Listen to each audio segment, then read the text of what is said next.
తమిళనాడు శాసనసభ ఎన్నికల్లో టీవీకే గెలుపులో మేనిఫెస్టో ప్రజల్లో మంచి సానుకూల ప్రభావాన్ని చూపించిందనే చెప్పాలి.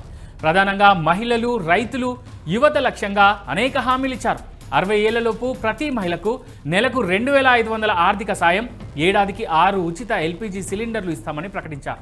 నిరుపేద వధువుకు బంగారు నాణెం, ఒక పట్టు చీర, తల్లులకు పుట్టిన శిశువుకు బంగారు ఉంగరం ఇస్తామని పార్టీ హామీ ఇచ్చింది. పాఠశాల మానేసే బాలికల సంఖ్యను తగ్గించడానికి వారి తల్లులు లేదా సంరక్షకులకు సంవత్సరానికి 15,000 రూపాయలు అందజేస్తామని తెలిపింది. మహిళా స్వయం సహాయక బృందాలకు 5 లక్షల వరకు ఒకేసారి ఆర్థిక సాయం అందిస్తామని చెప్పింది. 12వ తరగతి నుంచి PhD స్థాయి విద్యార్థులకు 20 లక్షల వరకు పూచీకత్తు లేని రుణాలు ఇస్తామని హామీ ఇచ్చింది.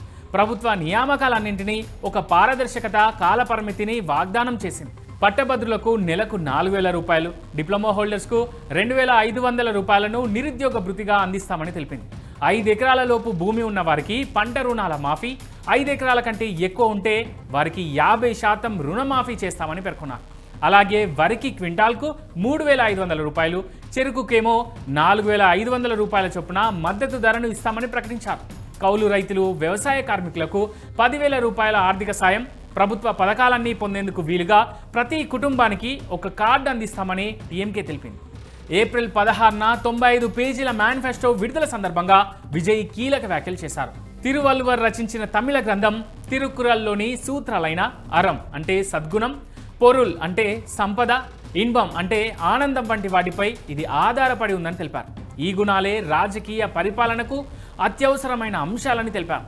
నిజాయితీతో కూడిన పరిపాలనను తన సిద్ధాంతంగా టీవీకే స్వీకరించింది. పార్టీ తొలి ఎన్నికల మేనిఫెస్టో కూడా నిజాయితీకి హామీయే అన్నారు. ప్రజలను తాము తప్పుదోవ పట్టించబోమన్నారు. ప్రజలకు ఉత్తుత్తి వాగ్దానాలతో కూడిన తొందరపాటు మేనిఫెస్టోని తాము తయారు చేయలేదన్నారు. విజయ్ మాట్లాడిన ఈ మాటలు తమిళనాడులోని యువ ఓటర్లను విశేషంగా ఆకర్షించాయి. టీవీకేకి ఓట్లు తెచ్చిపెట్టాయి. విజయ్కు అధికారం దక్కేలా చేశాయి.